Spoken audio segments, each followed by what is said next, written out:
It was the summer of 1980. Long stretch of highway. I was not even 5 years old then. I was in that huge car, that was so massive for this European. I'd never seen such huge cars. I was in the back seat with my brother, and it felt like I could jump all over the place, never touching the front seat. It was first class before I even knew what first class was. They were so different. And suddenly, the car stops. The road is backed up. My father goes out, and suddenly he shouts, Quick, get out! My father loved the US. He spoke no word of English, but he loved the hope, the optimism, how everything was huge. And for me as a kid, everything was huge. Not only the car, but the ice creams, and the smiles that the people had when they were handing me those ice creams. How Disneyland was huge, how this manta ray in front of our house north of Miami it was a huge manta ray. And that swimming pool, I must have jumped in that swimming pool a billion times. It felt massive. And now I'm on top of this car. My father just told me, look. There it was. Metal, chrome, shiny. It reflected the sun. It felt like lasers were beaming out. It was immense. It had that mysterious logo on its back. Was that the attraction my parents promised me and my brother? Wow. I mean, the back of it looked like a Formula One race car with huge ailerons. I had so many questions. Was that a rescue mission from another world? I mean, that spacecraft was carrying another spacecraft on its back. How is that possible? But my eyes were glued on the one below, the one that was landing. This massive 747, the shuttle carrier. I didn't know what it was, but it looked so damn cool. I only had eyes for it. This is when I fell in love with those flying machines. And I don't know if it's because of that sight that I started remembering flights, or maybe it's just the age. My actual first memory of flying comes a few weeks later, perhaps month, where we were flying back to our home in Switzerland, in Geneva. My face was glued to the windows at that boarding gate. I believe it was Miami. I was looking at all those massive, colorful machines. And there was that one. That one had this black nose, and the line was going through the entire length of the aircraft, and at the very end there was this engine that sat below the tail, and I was like, is that a turbo engine? Is that something that allows the aircraft to go even faster? I didn't know. There was this massive triangle which design looked so science fiction-y, and I didn't know, obviously, it was Delta simply. I can't recall if we boarded that. I only remember that I stayed hours watching it, probably actually a few seconds before my father pulled me to walk towards the actual gate. But that's still not my memory of being in an aircraft. That comes next. Probably Kennedy. I don't recall how we transfer there. I'm walking up that aisle of that massive room. The seats are light gray, red, blue. The people have all these different colorful outfits. They speak so many different languages. I'm probably stumbling my way to the very back of the aircraft because I'm not looking at the aisle, and my father is probably pulling me to our seats. That was a 747. My memory tells me it was Varig, but I'm probably mistaken. I think it was Swiss Air. But yeah, my first memory of flying on an aircraft is the 747, and perhaps for some of you that are listening to this, it is too. This is when I fell in love with these wondrous, amazing flying machines. We're now in 1993. I'm hours and hours sat on that plane. When did we leave Frankfurt again? And those scrappy earbuds. I felt like being my father. He was a surgeon, so having these earbuds that looked like a stethoscope. I can't recall the movie, probably was forgettable as always. But this is taking forever. I had no concept that a flight could take that long. And landing in Shanghai in 1993 was such a different experience. Perhaps it was Terminal 2. It had just opened. I just remember a crammed corridor with stairs, and he's shouting. I mean, really? My Swiss Army knife? What the hell is he thinking? He won't steal it from me, right? But man, does his bomber's jacket look cool. He has that big dark-haired mullet, and he has Ray-Bans, not the Aviator, the Wayfarers, and he's shouting, and he has security rating on the back. And all my thoughts about why is he shouting are keeping them for myself, because no matter if at 17 I'm towering him already, all I can think about, there's a rockabilly star shouting at me. I'm going to shut up. And he leaves me my Swiss Army knife.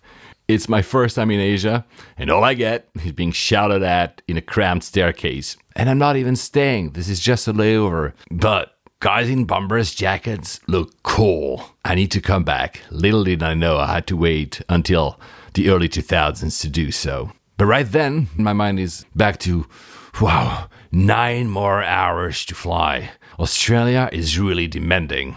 But hey, I'm in a time machine. Yes, a time machine. Until then, going east for me was coming back from the US to Europe. I'm actually going east for the first time. I didn't expect what it would be like living in Melbourne, but it was the best time ever. Mauro, Nader, especially you, Nader, you are a doctor, and right now my mind is with you. But Melbourne for me, besides loving everything about it back then, was when I fell in love with jet lag. Renato was the uncle of Mauro. He was a Chilean, had lived in Melbourne for a while with his family, and we were living at his house. And Renato, you're probably not listening to this, but I will always remember our long, late-night discussions. You must have been really patient with me, patient with my jet lag, but patient with my babbling, forever babbling until wee hours of the night. Because yeah, jet lag, it's night, but day. You feel alone, but never lonely. It's quiet. Yeah, soothing, calm. I didn't have to wake up. I had time. This trip is when I fell in love with jet lag, going eastwards to faraway lands. Fast forward, September 9th, 1997. Obviously, I will remember that date. It was my birthday, and I was turning 22 in a plane. Yay, my first time, first birthday in a flight. But man, we're delayed. So with Laurent, my friend, we're reminiscing about our month spent in Costa Rica. That time we got stuck on the Tortuguero canals, when I had to jump off the boat and push it through sandbanks, when a million fishes were touching my feet and I didn't know what those were. What a country. That bus with no brakes on La Carretera de la Muerte. What an adventure. And that basketball game we had. Was it in Limon on the coast? I don't recall. They had told us that those guys were up to no good, but how cool they were. And we played. And yeah, I think I let them win. I was taller. I'd played basketball for a while, but I didn't want to be clever. And that girl with incredible eyes I was trying to chat up with my Spanish. You know, our teacher, he was a Spanish teacher, but he was mostly a philosophy teacher at the university. That's a language I had learned, philosophy, and not sure it would ever help me talking to that girl with incredible eyes, though. And yeah, our friend knifed 9 times. Shit. I mean, he went out to see that girl, so she was probably worth it, right? And sat there waiting and waiting for the flight to take off. I was looking at the rich people section far away in the front and saying, this is where he sat, our friend, when he was evac'd. But 9 times, that moment where we had to go to the hospital, waited hours and hours, not being sure if he would make it alive. My God, all that for a girl. We'll meet him when we get home. My father told me the surgery he did on him went well. Yes, the captain wants to see me? In the cockpit? What? No, what did you do? Captain, is it your birthday today as well? Captain, pardon me? You want me to cut part of your jacket now? Your tie is already in pieces. I was even flying the aircraft. No, I don't smoke cigars. But do you mind if I sit in a jump seat for a while? You'll teach me actual Spanish. Yeah, Castellano. I know, it's Iberia. But you know what? No cigar, but I'll have a sip of that. Cheers. Enjoy your last flight. Happy birthday and happy retirement. This is when I fell in love with the people that work in travel. The machines, the adventures, and the people. We all have those stories. You have them all. Travel defines us to the core. And obviously today, at the very end of March, I'm recording this on the 31st of March 2020, the month where the world stopped traveling, well, it hurts us. It's a great pause. The world has shut down. Hello, everyone. Yeah, no music, no airport voice, no destination airport, no co-host, just me. Another monologue, a long one probably this time. No notes. Please forgive me if I rumble in all directions. And don't worry, Alex is fine. You're just learning to become a teacher. We all have to adapt to a new set of realities. The schools are closed. He's taking care of his kids. He's a great father, as you have no doubts. And I can assure you, we're all adapting to a life without travel, at least for a while. It's the most surreal time for everyone. For you, for us, for me. It feels like science fiction, yet it's real. And I wanted guys to check on you. How are you? Are you all right? How are you keeping up? Are you keeping healthy? Is your family well? If you're alone, are you not too anxious? Are you taking care of each other? These are not easy times. It's weird because I'm only talking to my microphone. I don't see any of you. The only sight I have today is my rather ravaged office. A power cut did fry half of my studio equipment, and I had to remove it all, and I only see cables. But I'm pretending I'm seeing all of you, that I'm saying hi. You know, I don't think I've said it enough, but it's a privilege that you're making us by tuning in, by listening, by interacting with us. You know, I love radio because the voice of radio, and podcasting is an offspring of radio, obviously, is like a companion. And I do not pretend to be a companion to any one of you, but you can listen with intent, or you can just listen in the background. You can listen in full, or just parts. Maybe some of you already stopped listening to this rambling of mine now.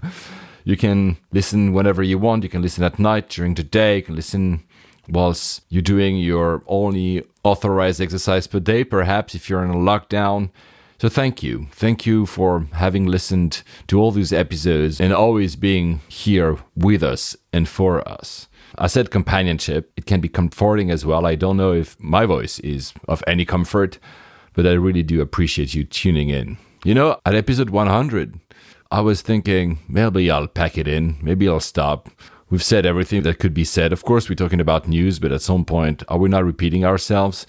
And I continued for two reasons mainly. First, because I really love my interaction with Alex. It's always fun to be with my friend on this. Again, he's not here today, but don't worry. He's keeping fine. And for the precious interactions I have with all of you.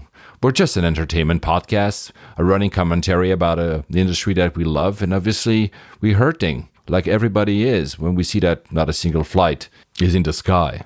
So again, I don't see you, but I hope you're well. I hope that people are kind with you, your partner, your family, your friends. And if you're alone, that you're coping well. And if you're in the travel industry, obviously, I'm thinking of you, in any industry really, as everybody is suffering. And especially if you're on the front lines, doctors and nurses in the healthcare systems that are working punishing hours to make sure that those sick can actually make it through. The vignettes I started with, the wonderful flying machines, the faraway lands, the people, is why I love travel so much. And I'm sure you have your own stories, and please share them with us if you'd like to. But this is not nostalgia. We will travel again. But it's also nice to reminisce about the lessons we learned. One for me is the discussion I was having on those jet-lag nights with Renato, that Chilean uncle of my friend, 27 years ago when he was telling me that time seems to fly faster as we get old. And I thought I knew that in all of my 17 years old trove of knowledge. I hope I didn't lecture you on that too much, Renato. Because yeah, I didn't have to wake up. I had time. I had no money. And since then, I learned that all we do is trying to buy time with money, retain time, augment time, pause time, to see those we love not grow too fast or disappear too quickly. I never had enough time. I believe I did. I always put life before anything else, but I wasn't that good. I've always been in such a hurry, my father would tell me. And yes, I can now buy extra comfort, I can buy fast tracks, but I can't comfort time, nor slow track it. These discussions happened only once. You know, air travel, guys, for me is not only about happy moments. In 2012, I was just landing back from Miami.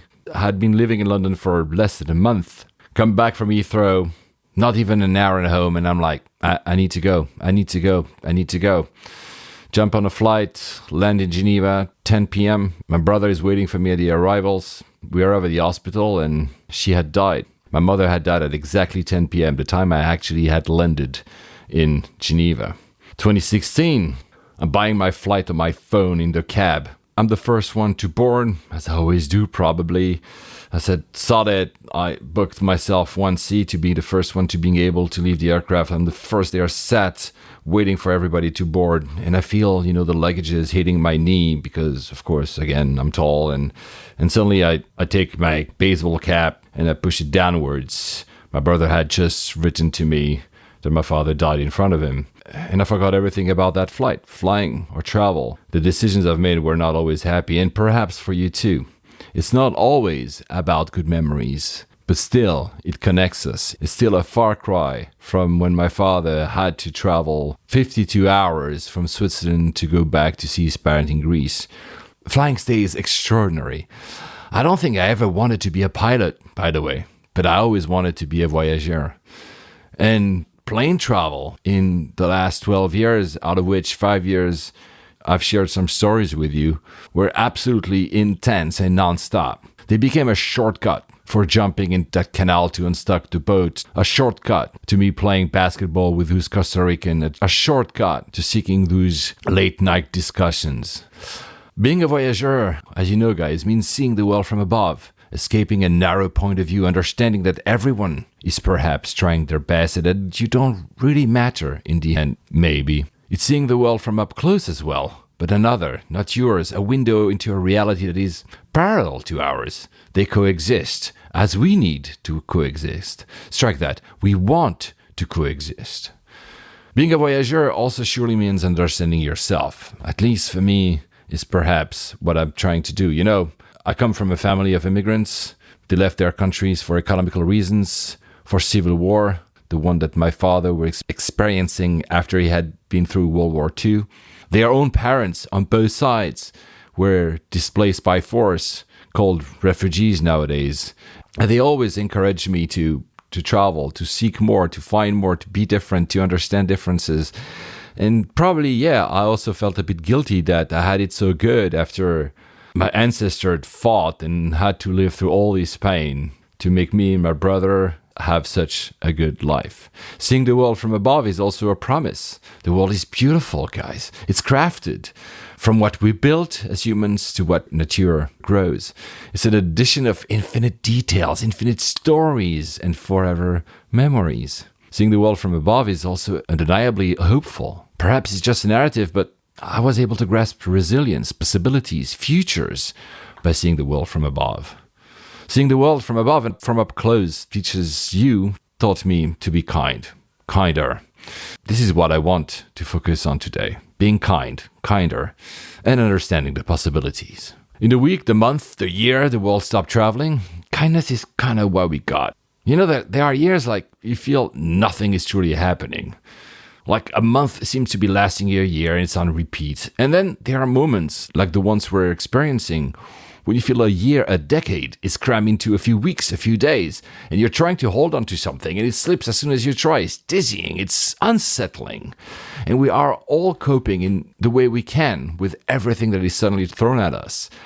We're resilient, but it's goddamn insane. Again, feels like science fiction, yet is real. What you're listening now is not actually the first recording I did. I ditched quite a few before deciding to just go and record one in one go without any notes, which, forgive me, explains part of its convoluted flow. The first time I recorded this 2 weeks ago, I started by saying, do not travel. And I know, it flies off the face of everything we're saying usually on this podcast and would have not been to the liking of many of you, or still is not to the liking of some of you, that I would say do not travel. I do believe, sadly, that do not travel. It's a logical step from what I'd said in 105. The domino effect, the on and on and on. I was saying the domino effect was in place. The border closures, the airline groundings. Do not travel. You will get stuck. Because that's what we do when we're afraid. We put up barriers. Do not travel. We are the ones traveling, not the virus. We are the ones infecting others, not the virus. We're not all going to die. But boy, no matter how much I had foreseen, I didn't expect this. I then recorded another one 10 days ago, in which I said, this feels like the biggest musical chair game ever. Everyone is running back to base. And when the music stops, airports are shut, borders are shut, nobody moves. Well, this is where we are today almost. The do not travels have been set by states. The governments are calling for their nationals to come back home. And there are no more flights, so they are flying them back home the way they can with all the border closures. The music has stopped. But it's perhaps, and that's why I ditched the previous recording, is perhaps past using light fun analogies. As I said earlier, this is an entertainment podcast. We run a commentary here. We have fun every 2 to 3 weeks. We poke at airlines, at passengers, at airports. It's light, it's fun. It's having a go at an industry that we love, that we care about. Like having a go at an uncle who rambles all the effing time, but whom deep within you love so much. Now, frankly, it's tougher to use light humor to discuss about all this. I know friends that are in the hospital. Perhaps you do too. I know friends who lost parents and relatives. Perhaps you do too. I know friends who are apart from relatives who are in the hospital and they cannot see them, and perhaps you do too. Or simply people that feel totally lonely and lost, and surely you do too. And then I know friends who've lost their jobs. The industry we cover here, the airline industry and the travel industry at large, they're on the front lines of this. Not the front lines of saving the people, that's the healthcare workers, but the front lines of being affected. It is tough, it is hard, it is not a fun topic to cover. And I'm hoping I can find some kind of balance in the way I'm going to talk about this in this very unscripted episode. And I'll say it. Travel might never be the same. We might have just had a golden age of travel, the golden age of travel, and just didn't realize it. For now, no one is traveling. I'm counting at least 90 to 100 airlines that are fully grounded, including the likes of Emirates, including Ryanair, which is the biggest airline in Europe by passenger traffic and the fifth globally. And that's across all continents, whether it's like, I don't know, Philippine Airlines, Pakistan Airlines, Malta Air, South African Airways, Sunwing in the US, Uzbekistan Airways, Vistara, Saudia, HK Express, EasyJet, Brussels Airlines, Austrian, AirAsia, Tiger Air Australia. I don't know, the list goes on and on and on. You've seen all the images of all those aircrafts being parked in airports, over runways, over various facilities all over the world and being not used. This is I mean, I don't know how to describe this. I don't know how to describe things. We all running out of words to describe what's going on. And then a lot more were like at 2, 3, 4, 5% of usual capacity, and those are mostly to do repatriation out of what I said earlier, the states organizing flights to try and bring home people that have been left stranded abroad.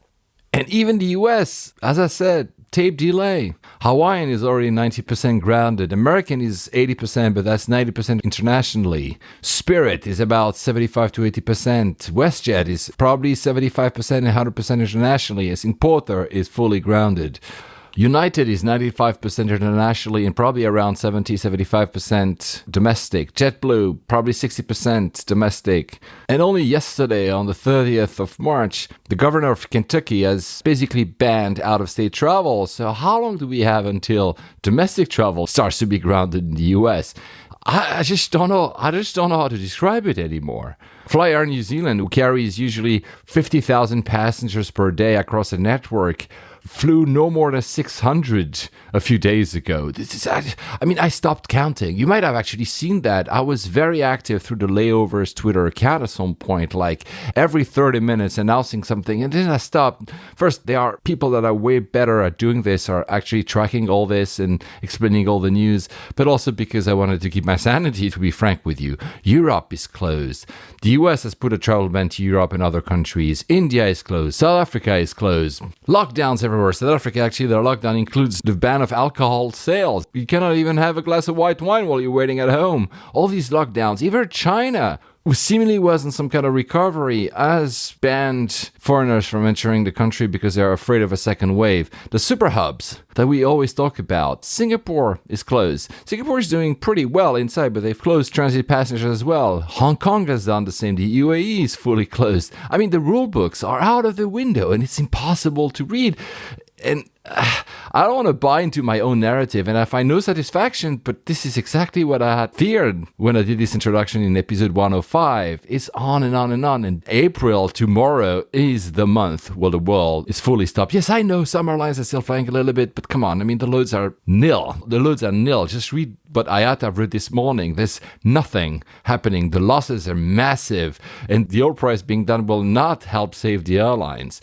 At least some of these repatriation flights created some cool instances for AF geeks. I'll take two. First, Australian Airlines flew its longest ever flight when it sent an aircraft from Vienna to Sydney. They had never flown that. So you see these weird occurrences that you can still, for a few days, track on your favorite flight track app.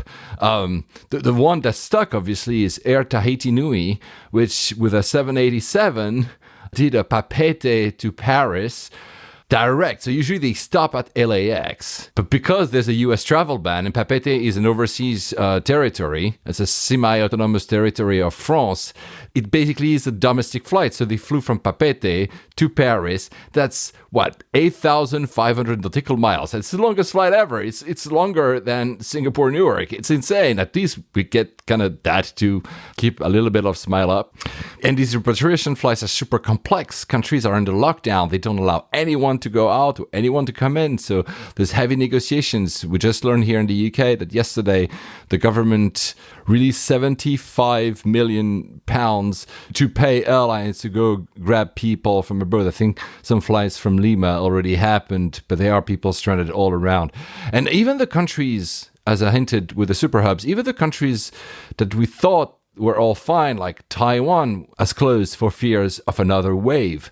Japan, the odd one out, not only canceled the Olympics, told you guys, I mean, of course it's postponed to next summer, but that was obvious. And now the number are rising. Is it because we are ending the fiscal year now and they didn't want to say it before the end of the fiscal year? The reality is the governor of Tokyo is asking people not to get out this weekend, and a lockdown is probable in the coming days as well. And then everything down the chain of travel is actually hurting. The hotels obviously empty everywhere, but then the ad revenue, if all these travel companies stop their ad spend and other companies stop their ad spend, so if you rely on advertising revenue, this is going down as well. The restaurants are closed, the bars are closed, everyone is shutting down. In a nutshell, there's nowhere to fly, nobody to fly, no reason to fly, the world is shut. And I know, this show is usually only about aviation and travel, and I will get there, but again, how are you coping?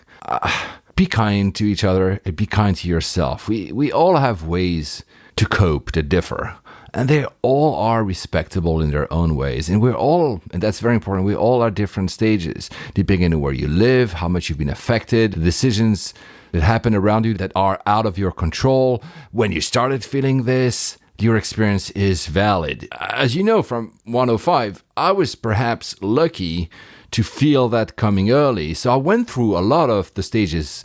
When I first started thinking about this, it was perhaps like 700 cases. Today, we're reaching almost 1 million cases in the globe. It's not 1 million deaths, guys. Again, we're not all going to die. And although I do that without notes, I want to thank Alex Ostreicher and Michael and many others, actually, because you send me very kind messages about this recording and how some of you thought I was crazy and then changed their mind, and how some of you, push back. I'm totally fine if you push back. Even today about some of the stuff I said, it's not because I was right once, I'll be right twice. Some of the stuff is only me trying to also process this a way to cope. And perhaps my only regret about 105 was that I should have been more alarming. I was trying to be, entertaining at the same time and not being overly fear-mongering. I don't know. I didn't want to believe it either, probably. Like the scale. I mean, maybe I should have used this example. Take a calculator on your phone or on a calculator that is on your desk, if you happen to have one in front of you now. Go on. Do 1.4, multiply it by 1.4, by 1.4, 10 times, and see the number. That's the virality of the seasonal flu, the one that, it's just a flu. And then take 3, multiply it by 3, and also 10 times over. And look at the numbers. The numbers is the number of people you might infect. One of the biggest lessons is I've realized that people, and I'm including myself in that, we have no good grasp of exponential numbers, how fast this grows. We use words like exponential and logistic. I do use them all the time, but it's one thing to say it and one thing to actually realize how fast it's happening around us. We're not all going to die, but it seems nothing between 1.4 and 3, yet it's massive. My recording in 105, I was trying to be balanced. I was trying not to be that fear-mongering guy. I was trying to be the optimistic guy. I said it's a catastrophe, but then I wanted to lighten it up. And perhaps, or surely actually, I didn't want to believe it myself. I'm like, come on, it can't be that. I'm reminded of this interview that stuck with me a few years ago. There was, during 9/11, during the day of 9/11, there were two brothers, two French directors that were filming a documentary, I believe, about New York City. And they happened to be there when everything unfolded. They filmed everything with their cameras, and we have daunting images thanks to them. And I remember clearly this interview years later where they said that the way they were able to cope and process with what was unfolding in front of their eyes is because they had cameras. So everything that was happening was filtered through the camera. They were looking at the tiny screen, the control screen on the camera. They were not looking at the horror behind it. They were looking at their screen. So they created this kind of bubble, this kind of filter. And this is what all of us, and at least I did, because for a while, I was reading about this. I was telling you it's a catastrophe. I was looking at the numbers. I was compulsively refreshing Twitter and watching television. And it was as if I was watching a movie. It was not happening to me. It was something that was happening. And I was looking at from outside, not living through it. And at some point it hit me. And it probably hit you as well. Or it is hitting you right now. Or will hit you shortly. Because you see friends losing their jobs. You're being in lockdown. There's 2.5 billion people right now that are in some sort of lockdown or quarantine or isolation around the world. It's, so 2 weeks ago, when it hit me for me, was just after the recording we made with Alex in 106, literally a day later. That recording, by the way, was a little bit upbeat because I was still in that, maybe it's not that big or whatever. I was trying to convince myself. Well, my brother had the virus, or he's fine. I'm going to front it. He's fine. He recovered. But suddenly it makes you very real. I went from this shock in mid-January when I said, damn, this thing is truly serious, to denial, like, should I travel? Come on. I'm not risk averse. I get into stupid, risky situations on purpose when I travel. Come on, Paul. To guilt. Should I really travel? My gut tells me differently than my brain. That was when I was in Dubai, early February. And then bargaining. Come on, I'll do one last travel. That was just before I did my second Dubai travel, and I had canceled everything else. And then I went to anger. And this is what I see the most right now, the anger. Like, why everyone is so stupid? That happened to me. I mean, I was angry at people still traveling. I was angry at friends diminishing this. Oh, it's just a flu. I was angry at people, even until 2 weeks ago when I read people were still going on cruise ships. I was, what is wrong with you people, right? And yeah, it's okay to be angry as well. It's a part of the ways of coping. So really, be kind to yourself if you are angry at government decisions, angry at the airports for not closing, at the airlines for not grounding faster, or angry at countries for taking what seemingly are like crazy decisions. It's okay to be angry. But I was probably angry too much. At the same time, almost concurrently, I felt lonely. Perhaps you do too. It's kind of this depressive phase when I was like, why do I bother with all this? Probably because it was early, I felt like very few people were seeing what I was seeing, and I was like, I must be completely stupid. And it was not about being right here. In my life, I never sought external validation. Thank you, Mother, for giving me that strength. But it was more about this feeling of helplessness, of knowing that I have friends around me that have autoimmune diseases, friends that have been or are actually still in chemo. And trust me, I understand, but I lost both my parents to cancer. People at risk around me, and it was like, come on, guys. I mean, be a little bit, do something more, because I don't want these people to be hurt. It's not about me. Again, I'll be fine. I repeated that over and over. I mean, I don't know. Perhaps I won't be fine, actually. It's not that I'm going to die. Not that we all are going to die, but it felt lonely at times. And now I'm more, to be frank, into an acceptance phase. I can laugh about it and say, okay, well, all these memes that are going around and we exchange with multiple friends, some of you are included actually, and it's a way to cope as well, to make light fun of the situation, or reading stories like, for instance, I think there was one of the Singapore Heathrow flights, the repatriation flights, there were passengers that were stealing the toilet paper. I mean, I could have been angry, but I was mostly laughing at it. I mean, the captain had to go on the PA and says, please return the toilet paper, guys. I mean, like,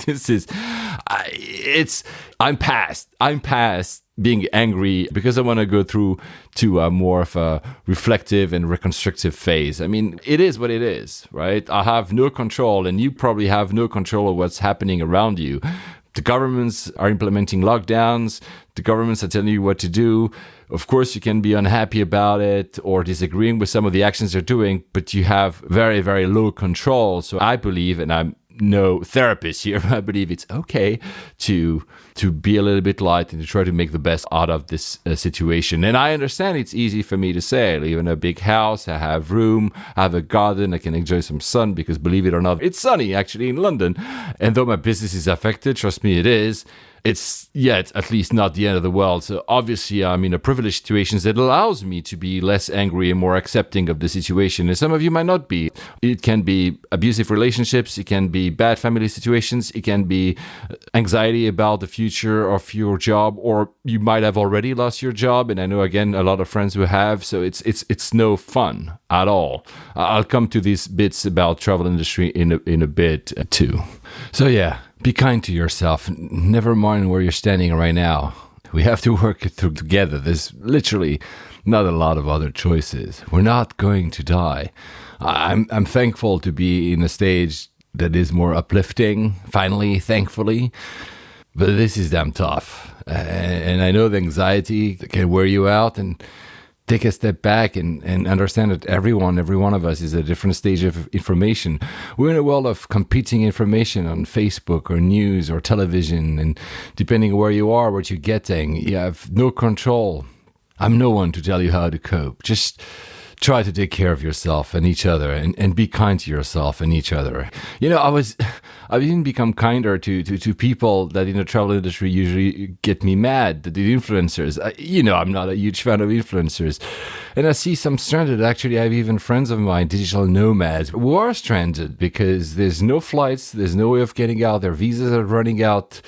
They haven't paid taxes for years in a single place because they've been drifting left and right. And their livelihood is probably destroyed as well. And now they're struggling. It's no fun. I know people stranded at airports, at borders. Family members of mine actually have been stranded at borders. There's no coordination whatsoever. Every country does whatever they want on their own. There's no coordination. I mean, it is not a fun time. So be kind, at least be kind to yourself, and take a step back. Take a step back from your phone probably as well, because there's a risk of spinning. I'm even kinder to these travel bloggers with, the credit cards and everything. If you've heard this show, that even though I do not state it outwardly, I am not always a huge fan of those. But everybody needs to make a buck, and it's okay that they continue to try to write stuff and have affiliate links. And I'm even kind to people who worry about losing the loyalty status. I mean, of course, there's other things to be worried about in these times. But one way to cope is to hang to normalcy, to pretend that nothing has changed. We know it's changing, but we all have our ways to cope and accepting that's change, whether it's temporary or not. So be kind. I'm not lashing out to anyone anymore. Again, we do it sometimes on this show because it's fun to poke at an industry we love. But here, people are suffering, and I want to be kind. And though I'm no one to tell you to be kind to people you may dislike in normal times, it helps you heal. It helps you be probably less anxious. I'm no therapist. Again, I'm not giving you any advice here. It's just a process as well for me, by talking in front of that microphone, to process these absolutely extraordinary times. I've been kinder to all the spammers that keep writing me on LinkedIn, for crying out loud. Everybody's working from home, and suddenly LinkedIn is exploding even more than it is before. I mean, whatever. Again, I let it flow, and perhaps you should too. Doesn't mean I've lost my moral compass. I mean, we all probably need to make a buck in times of hardships, and some people more than others. It's true that in some of the app groups I'm part of on WhatsApp and iMessage and everything, when I see some people trying to do like some shady distribution deals about masks or medical supplies, it leaves a rotten taste in my mouth. I will admit it. Or when I see, my love for Japan, when I see Gaikokujin's foreigners, young foreigners saying, oh, well, travel is cheap. Let's roam around Japan with trains and visit this country. And I'm like, yeah, do you realize that Japan is an elderly population, that you might actually go and infect people that didn't ask for anything? I mean, yeah, I've not lost my moral compass. I'm not saying I want to be kind to every single one of the morons that are still acting out. But I'm trying because it makes my life easier whilst we are all stuck at home. Sorry for the language. Stay the fuck home. And actually, I have specific people I'm thinking about that are still not respecting the rules. Just stay the fuck home. Come on, guys. You know exactly who you are. Stop spreading that thing. Stay the fuck home. Do not travel. For all the others, the key workers, essential workers, the guys in the front lines, thank you. The guys who see work and travel to help essential work to be happening, thank you. To the police, thank you. To the military, thank you so much for building all these hospitals here in London, in New York, or elsewhere in the world. To the grocery clerks or the pharmacists and all the people that are needed, thank you. But all the rest, stay the fuck home. And pardon language again, but stay the fuck home. The longer you don't respect the rules, the longer we'll have to get stuck, for crying out loud. Stay at home. And that's the thing, at home.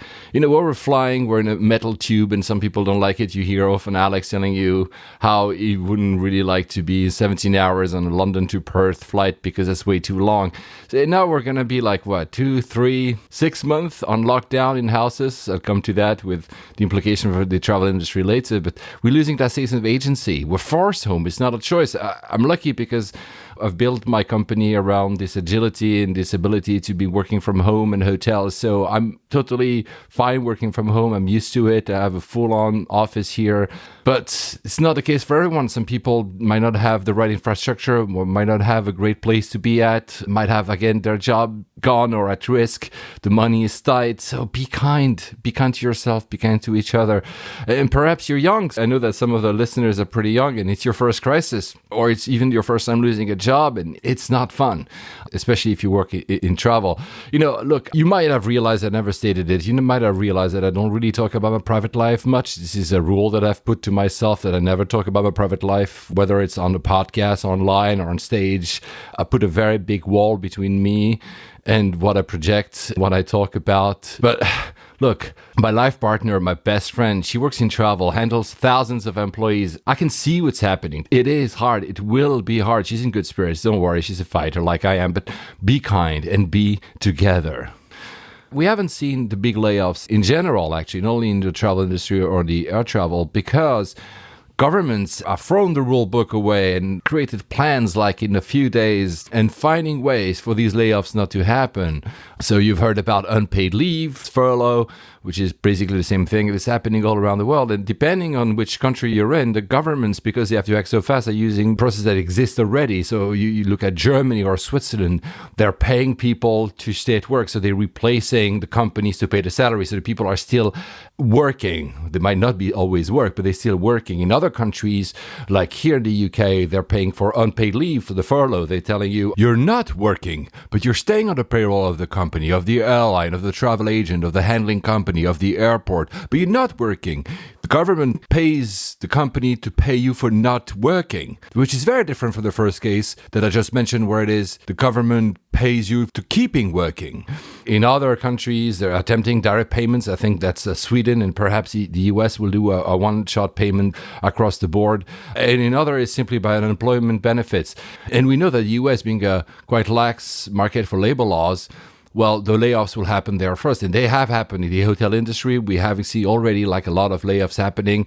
Just look at the numbers of unemployment claims. These are record setting, more than 3 million, I think, in the space of a week or something. It's never seen. I said it would be the worst crisis since World War II. Well, actually, it turned out to be the worst crisis in 90 years because this could be actually worse than a Great Depression of the 30s.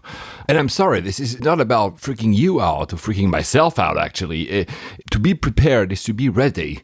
And it's unfair because compared to many of the other crises we've experienced, this one is of no fault of yours. If you work in an airline and everything stops, I mean, you've done nothing wrong. Everything was working out correctly, no matter the details here, because now everything that we look back at in terms of the criticism we were giving about the airline industry, a lot of it is details. It's no fault of your own. So when I say step back, it's also step back because you're going to be freaking out about something that is completely out of your control. And I'm sorry to being directive towards you, but I'm seeing far too many people in the travel industry that I know very well that are having issues with mental health already. I don't want you to have that. And I'm no one to tell you what to do. So pardon the tone sometimes in this episode, again, completely off script. And when I say, try to maybe step back off the phone, which is what I did, is because suddenly everybody is an expert. We have too much time on our hands. We're at home and everybody is a virologist, epidemiologist, doctor, mask, no mask, and chloroquine and what's not, and the public health and course of actions and what we should do and what the numbers mean.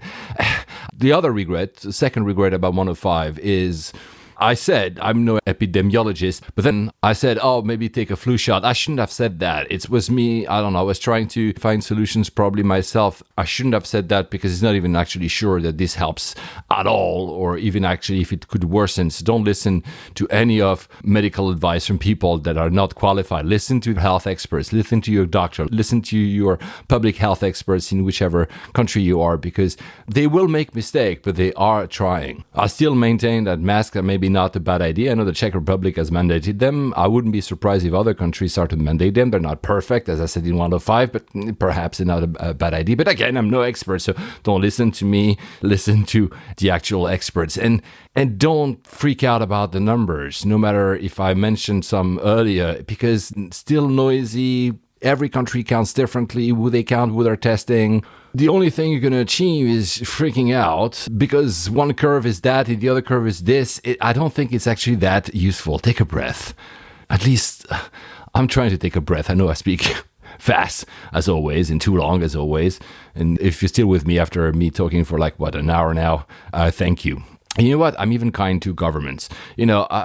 Bad or good, it's almost now the time. I mean, yes, let's get them in check, into account.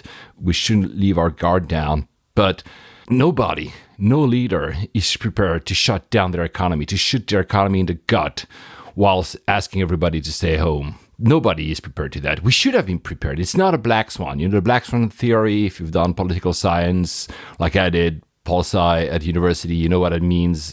It's basically an unexpected event. This was not an unexpected event because we all knew it was coming, not only because of the recent smaller probably pandemics, but simply because all the experts were telling us there were exercises being done in countries like rule books and plans. So it's a white swan. It's something we should have known. We just, like humans are, we say, whatever, it's never going to happen. We create this narrative in our head that it's not going to happen. And even our prime minister here, Boris, has had the virus.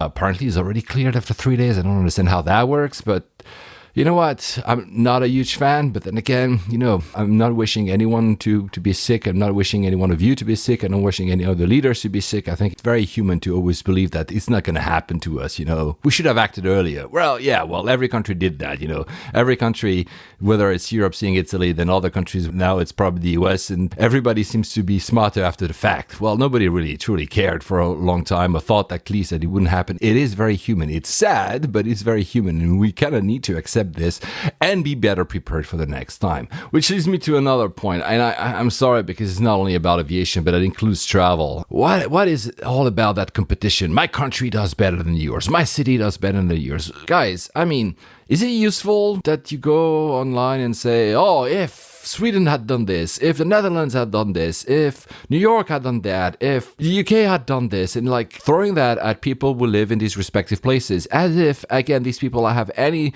possibility of controlling what's going on. It's out of their control. It's out of my control what the UK government decides here. I made some of my own decisions, but then again, so why would you throw that at people? It adds to anxiety. Just don't. It's a silly competition. Yes, probably there are countries that probably have taken better decisions than others, but throwing that at each other, maybe it's a way to cope, but is it really useful? Does it not just add like this massive anxiety and creates actually more xenophobia and hatred for each other? I mean, don't you think that we all know already that our country perhaps should have done this or should have done that? I mean, we know, so please refrain. And the same with all the plans that are being thrown out. Oh, but you should save this airline. Oh, but you should have done with this airline. Oh, but you should have closed this airport. But no, you should have not closed this airport.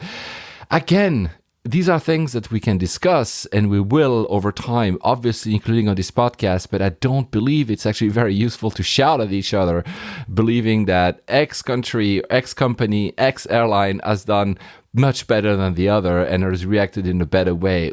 Nobody is prepared to act in any of this. We should have been, maybe. I'm not here denying any of this. I'm just saying that it's probably not the best use of our breath, our time, and our energy right now. Take people to account. Let's assess what happened, what we should do. We're not all going to die right now. Let's concentrate on making not more people dying, probably. Because, yeah, we need to flatten that curve. You've heard the story about Italy. You're starting to hear them in New York. You've heard in some countries. It's spreading everywhere. Hospitals cannot cope. Healthcare systems are overrun. No surprise again. I said that in 105. I'm sorry. I'm gloating. No, I'm not. It's a war zone. That's what the healthcare workers are saying. I have friends in Italy, Greece, New York, and other places that are doctors and are telling me the stories directly. I don't want to diminish war here. My father went through it. I have friends who went through it. You might have gone through war. War is, of course, very different. I'm here sat at home. There's no bombing over my head, so I don't want to compare apple to oranges, but it is tough. And it's not only the old people, because, of course, if the system is overrun, suddenly even younger people can be affected. I had friends of mine in their 30s who've been in the hospital for 2 weeks with respirators. It's no fun, and they didn't have any prior. Of course, it's not going to kill us all, and I keep repeating that, but we cannot make it just worse by just pretending nothing is happening. So it's basically one of the most serious diseases that we will face in our lifetime, besides cancer. So again, we all are in our own state of worry. Let's not add but not being kind to each other. We are travelers. We are voyagers. We're supposedly, as I said earlier, we're supposed to be seeing the world from above and understanding that, everybody is trying their best. That the world is a small place, that we all have our corner, and we try to make it work for each other. So let's be kind to each other. Which leads me to, of course, one of the other point, which going close to the industry. So should we save the economy, or should we just save some people? Well, probably the primary reason for a government to exist is to save the people. And yes, a bad economy, an economical crisis kills some people too. We've seen that in numbers after 2008. But here, if too many people start to die, we'll also see the economy grind to a halt. There will be mourning, there will be fear of infection, there will be a trauma, there might be even social unrest. It's not a pure let's save the economy versus let's save some people. We will fix this. I am convinced we will fix this. Yes, it will hurt some people, but we can fix the economy. That's what we do. We're resilient as human beings. We will fix this. We will kill that mofo virus, and we will fix this. The sacrifices as a community have to be made on the way there. It's not an easy. I don't have the answer to that. But reminder, Western countries in general are old countries, as in a lot of people are old. And I know that some of you are listening from more emerging countries. They don't see that as much, but we are old. So when we say it only touches the elderly, when you have a third of the people that are above 55 in the US, for instance, it's not like no one is going to die. There's a lot at stake here. Even someone like Bill Gates said that even if you were to pull off the brakes to try to save the economy, we'll end up anyway in a depressed economy. So I think it's a false dichotomy. Again, I don't have all the answers here, because yes, it's true that staying in pure lockdowns for too long will hurt the economy. We just said it. Airlines cannot fly, hotels are closed, bars and restaurants are closed. Again, we don't have that much control. I don't have the answers. I mean, guys, I'm not that smart. I just try to process a lot of my thoughts here, probably in a bit of a convoluted matter. I don't like too big to fail, as you know, right? I believe we should save the people. I'm not saying save the people. That includes economically. And I believe that bailouts only sometimes kind of push the inevitable further down the road, including for airlines. But I'm a realist at the same time. And I want you to have your job if you work in an airline. And I'm not going to say like, oh, airlines shouldn't have a bailout or the travel industry shouldn't have any bailout. But at the same time, whether we like it or not, there is a certain backlash about giving a bailout to airlines. And people will say, oh, well, you put me like this tiny chair and you ask me for $200 to put my bag on the overhead bin. So now just deal with it. And also, you already were bailout and you made so many profits and now you're not ready. Just deal with it. I'm not saying they're right. I'm saying these voices exist and they should be listened, because we cannot just ditch them because we like to talk about aviation and we love aviation. We have to listen to other sides as well, because they might actually influence the outcome here. One very good example that is often misunderstood is these shares buybacks that we've heard about in the US. When an airline makes money, it can keep it in the bank for later, investing back in the product, R&D, growth, anything. It can pay dividends to the investors. And again, shareholders are people that are taking a risk as well by actually investing in your company, in an airline in that case, or they can buy back shares. And shares buyback have been a focal point for people that criticize the airline in the past 2 weeks. Buybacks are not bad by definition, because keeping just money laying around in the bank is not a very good use of the money always. We can discuss about whether or not some of the airlines must have had more cash than they have now, but it's also a good thing to reward the investors that are giving you their trust by investing in your company and buying shares of your company.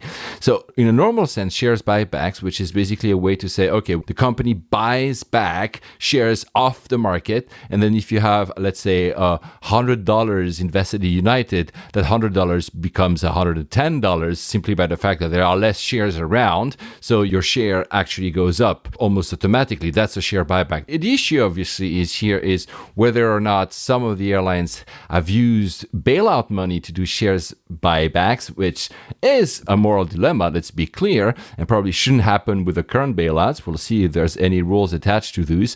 But they are also bad buybacks. One is to go into debt to do buybacks. So you so want to see your share price go up that you buy into debt. And did American Airlines do that? Perhaps.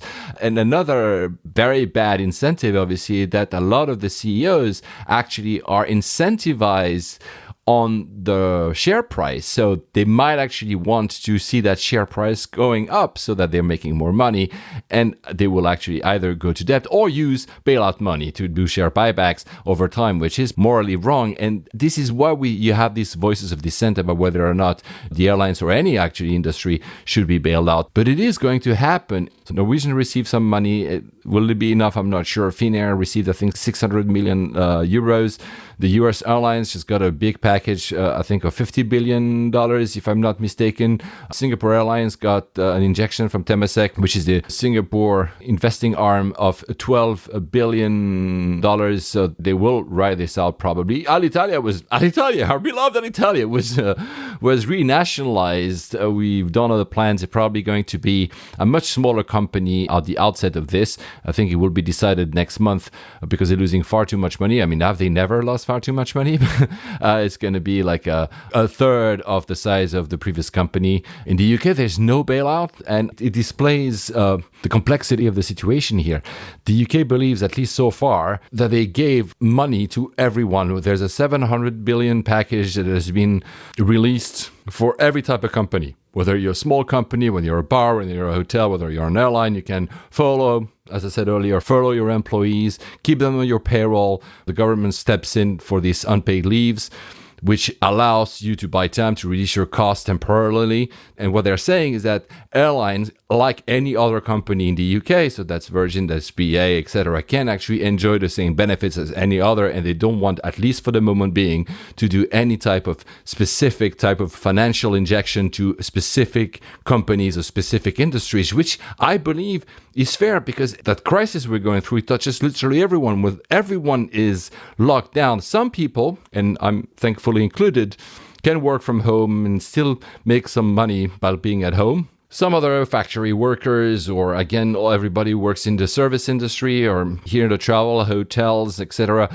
they can't. So that's between 20 and 25% of SMEs that won't be able to survive April. The money might not be in by the end of April. They will not survive. SMEs, what constitutes the fabric of the UK will not be able to survive until the end of April. I know Virgin Atlantic might not as well. And I get that you'd say, and I'd say, that maybe Virgin is more strategic.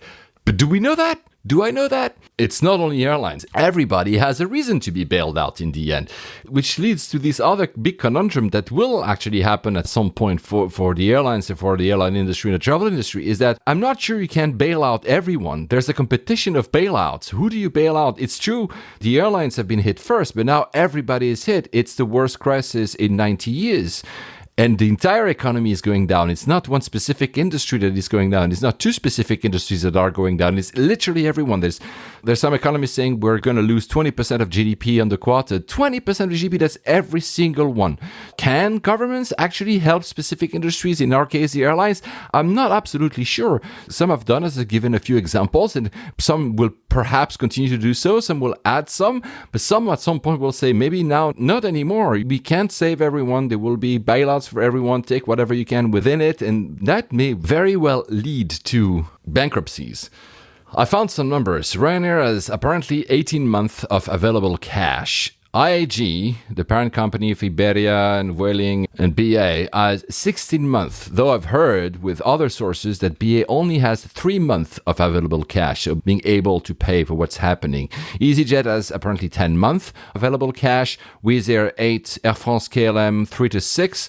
Some say that KLM has more than Air France. Lufthansa 3 to 6 as well, Norwegian 1 to 2 at best, which is why I said earlier that, well, I'm not sure that even the help they gotten from the Norwegian government will be enough. The US balance sheets are better because the consolidation has happened earlier. We mentioned with Alex in the previous episode that consolidation in Europe will undoubtedly happen. Monstrous joint ventures will also probably happen. And they did in the US, which led to probably a market that is more solid overall. And they have made great profits over the last years. They have had very solid business models, very solid strategies, more time to weather this out. Now, bailout pending, 50 billion. How long does that make them survive? In the context of uncertainty about how long this whole crisis lasts, my belief is 2020 is written off. And to the US specifically, I believe American Airlines is the one that is most at risk. In North America, I think SkyWest probably is as well. Internationally, I don't have as many numbers, but that make a few educated guesses. Pakistan International Airlines is really in a bad shape. AirAsia X and AirAsia Indonesia probably are as well. SpiceJet is not great. Avianca in Latin America is not great.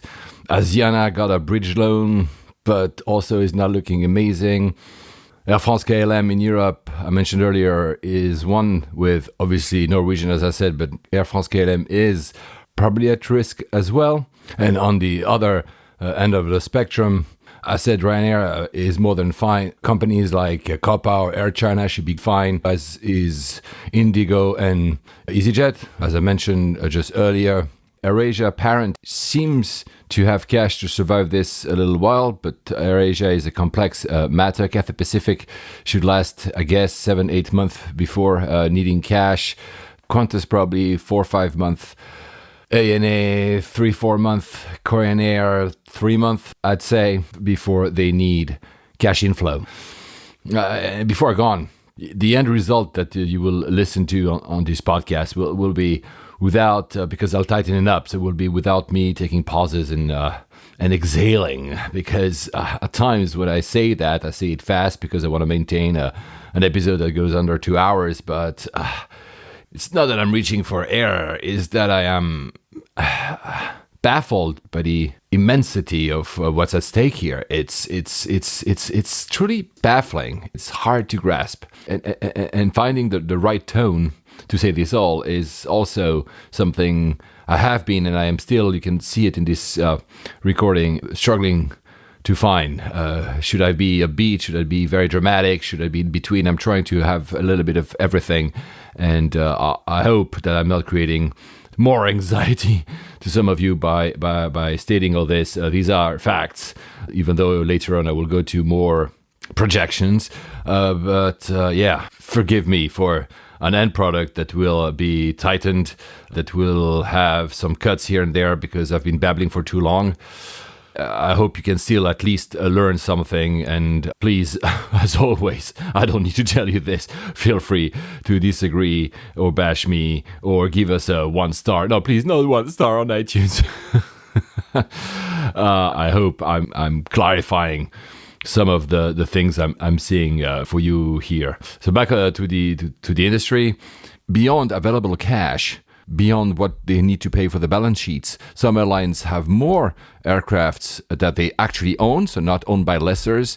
And of course, these are assets that can act as guarantees for loans, which could give them extra runway, extra money to survive for a little bit longer. As an example, Ryanair has tons of aircrafts that they own directly, so they can actually ask banks and other investors to get financing for a longer time than, say, BA, who doesn't own that many aircrafts and will thus have a hard time finding collateral for loans. But again, I do believe that bailouts will happen across the boards. For how long? Again, this is an ongoing debate that I'm having with myself on this recording. They will happen fast enough for everyone. That's unsure. Some countries have, investment arms or sovereign funds that can help them faster. Some airlines are within groups that could actually also be a help. If you were to ask me, and I'm asking myself the question because I'm doing all this by myself this time, which regions would recover first, I would say that the internal market in China would come probably first. External borders might be closed, but the air travel market could be picking up first. And then Asia Pacific, not only because they seem to have dealt with this virus crisis better than Europe and the US, might see an uplift in air travel second. Australasia, so Australia, New Zealand might probably get the uplift of APAC. Perhaps the US, I know it's early because it's possible that domestic travel will see a grounding, but the US is a resilient market. They fire fast, but they hire fast. Bankrupt fast, but they rebound fast. I will never, ever dismiss the US air travel market. It's always a solid market. The ME3 then, the ME3, if Asia is picking up, that could be helping them. Although as connectors, if Europe is still suffering, there's a big question mark whether or not it actually makes sense. Which then leads us to Europe. Europe probably actually would be the last to recover, will be one of the last to recover. There's a clear danger out of the division of the EU, which could lead to a delay in the consolidation of the EU market. The Eurozone itself is having issues with the euro that could collapse. I'm not here announcing that it will collapse, but it's going to be a tough one, which will slow down the recovery. Europe always has a tendency to be slow at recovering. It helps the people better with universal healthcare and everything, so people will fare better probably on their own. As economies, sometimes it lags behind. The test would maybe be Air France KLM. It's a group that is across 2 different countries who right now have 2 very different approaches about how they see the virus. France is under a lockdown. Netherlands is with less stringent measures. What will be the end result there? Maybe that's the test, with also the fact that their cash situation is not amongst the best compared to Lufthansa, for instance. Africa is, pardon me, but all over the place. South African airlines were suffering already. I'm not sure how the rebound will happen there. Ethiopian is an unknown. If the world economy suffers, will they be able to rebound? It's very unknown. And LATAM, to be frank, I don't know the market well enough to make any guess. It's a wild card for me. It's also too early because we haven't truly seen the effect on the virus in Latin America, Africa so far. Not that it's not happening, not that they're not handling it well, but we simply don't have, or I don't have, enough of a consolidated view to make any guesses. But there you go, that's my ranking. But let's go back to bailouts, because these are probably the make or break for the entire air travel industry. The new Boeing CEO, Carl Lund, said, they will refuse the government intervention if it means that the government has any say in the company, and they will look for alternative financing options. Well, then, okay, you're basically saying you don't need a bailout. I doubt he's actually saying that. Of course, all corporates, whether it's Boeing or the airlines, would like to not have the government meddling with their decisions, but at some point it actually will happen, because in some countries, and that was very stark in the UK, Boris Johnson, when he announced the first financial measures to help the economy said, last time we saved the bankers, this time we will save the people. That's a clear message. A lot of countries realize that some of the stuff that they've done in 2008 to reduce the impact of the crisis might have been too much on the corporate side, and this time want to save the people, which means for the travel industry that I don't know how this will play out. Will they get bailouts in the first place, as I said? And when they get bailouts, how many strings will be attached, which is what Boeing's new CEO Kaloun is refusing. He's saying, no, we don't want the government to meddle. We'd rather have anyone else financing us. Okay, so if you have anyone else, just go for it, man. I mean, you don't need a government bailout if you have alternative source of financing. Just saying. But stick to your guns if that's your vision of leadership. Masks are off, as in every crisis. Some people run to the exits, some people become insufferable, some people are true leaders. And if I refocus on the airline industry, we've seen Sir Tim Clark, when they announced all the efforts that were asked by the employees, said, I'm going to take 100% pay cut. The chief of Dinata, the handling company, parent of Emirates, also took 100% pay cut. Willie Walsh, who's decided to stay at the helm of IAG, was supposed to retire, but because of the crisis he's staying, he's taking a 20% pay cut. Alex Roos, BA, no, he doesn't want to take a pay cut. I mean, come on, really? And the founder of EasyJet getting dividends right now, like tens of billions of pounds of dividends in a time of crisis like this? Really? Leading by example is if you're asking all your employees to make sacrifices, I believe you should also make some sacrifices. So Alex Cruz, I'm sorry, but there's probably a reason why you're not going to become the head of IAG. And by the way, guys, stop idolizing CEOs and other business leaders. Yeah, you can admire their business acumen and sometimes even their ruthless business acumen without revering them and thinking they are some superheroes or idols, you know? Way too many people just drool at every mention of these names. I think that's a weakness. My heroes are not founders hiding on fancy islands. My heroes are the frontline people, the doctors, the nurses, the people who are actually doing shit today, right? And some of you guys who are still working and listening to this, thank you again. These are the heroes, not drinking martinis in Monaco. Look, I do admire business leaders. Don't misunderstand me. This is not like cheap populism. But hey, at a time when we will all have to pay for the massive debt created by the justified help that we're giving to all these companies, including the airlines, don't be surprised that the tide is turning against those who dodge taxes. It's not an anti-rich stance, just that, well, somebody will have to pay the tax bill. And really, 2008 was a dry run compared to this, guys. But enough of my rant. I'm sorry. I keep like just going off script all the time. I mean, there's no script in the first place. Let's go back to some more industry numbers. So, for this coming quarter, IATA is expecting the industry to face a $40 billion loss. This number came out this morning as a matter of comparison. In 2019, last year, the airlines made a $7 billion profit for the quarter. 40 billion loss. And that's before an estimated $35 billion price tag of ticket refunds. So you've seen the stories. On BA, if you're trying to cancel a flight that you were supposed to take, it's impossible to get a cash refund. I think if you call, you might get it. United is apparently doing exactly the same. And I get it if I'm on the airline side because, you know, you're scrambling for cash. Like, we have X month of runway or X month of survival cash. We need to have as much cash as we can right now and not giving it back to the customers. Yeah, because you need to pay the balances. On the other hand, if everybody's crashing, people are losing their jobs now, and that $200, $300, $1,000, $2,000, they don't want a freaking voucher. They want their money now. That's their livelihood. That's not being able to pay the rent at the end of the month. This is, I have a hard time picking a side here because, of course, you're expecting me to be pro-airline because I'm doing an aviation show. But at the same time, I understand the people, especially in Europe when you have actual regulations that the airlines are actually flouting. I've heard that some countries like the Netherlands have actually changed the rules, but it will trickle down the line in people, you know, not liking the brands as they do. Again, the masks are off. And I understand if you yourself are working in an airline, you're like, Paul, shut up now. And I get it because I want you to keep your job. But I also have friends of mine that I are struggling for cash right now. I cannot pay their rent. And I also want them to get their refund in cash right now. And I cannot reconcile these two sides. I don't know who to save, which comes back to the point I was saying earlier.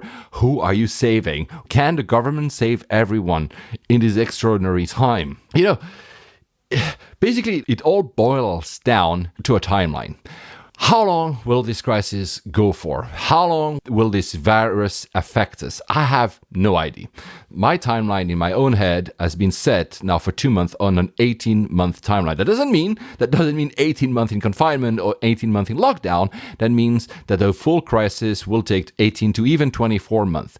As a pure lockdown, I believe it's 3 months at least. But I'm betting it could be 6. I'm betting we could have heavy restrictions on how we can move around within our own environments, around our homes, for up to 6 months. That means you cannot travel for 6 months. That means that the airlines I mentioned earlier that only have 2 to 3 to 4 months of cash are out unless they're getting indeed a bailout. And obviously that trickles down, that dominoes down to aircraft manufacturers, OEMs, seat manufacturers, etc., the travel industry in general, OTAs, boutique travel agents, the events industry, MICE, etc., the hotels, all the leisure industry, and so on and so forth. And the longer it goes on, the more lasting the effects on travel will be felt, which is why I wrote, and I got a lot of backlash about that. I wrote on Twitter the other day, I'm just going to quote it here.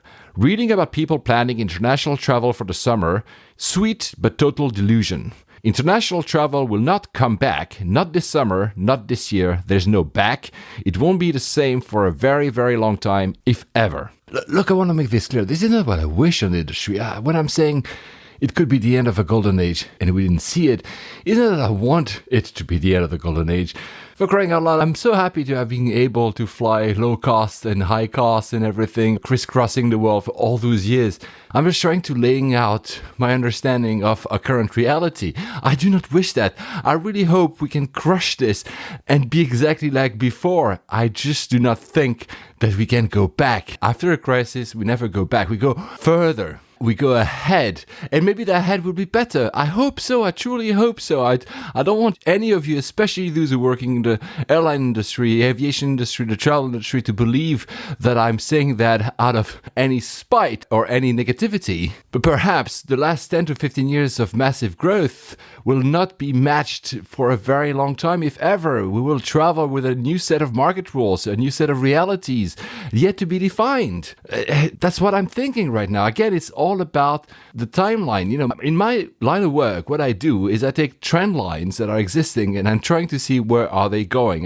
You draw a trend line and say, is it accelerating? Is it slowing down? Is it like super accelerating? You draw them forward. It's never a perfect exercise because you cannot tell the future. The future always stays a future, right? It's always in the future, but it can't go back. I don't believe it actually goes back. It evolves. As I said earlier, my timeline is 18 months, perhaps 24, but 18 months. In the UK, I believe we might be under some kind of lockdown for the next 6 months. In the US, now it's, I think, up the end of May or something. It might actually be longer in your respective other countries. I don't know what's the situation exactly. It's so hard to track all of them. I mean, even IATA and other websites that were trying to track all the information about the airport closures and border closures were overwhelmed, always lagging behind. I see it, this virus situation, as waves. We'll go into waves. Right now, we're trying to contain, to flatten the curve. You've heard that term so many times. I don't need to explain it.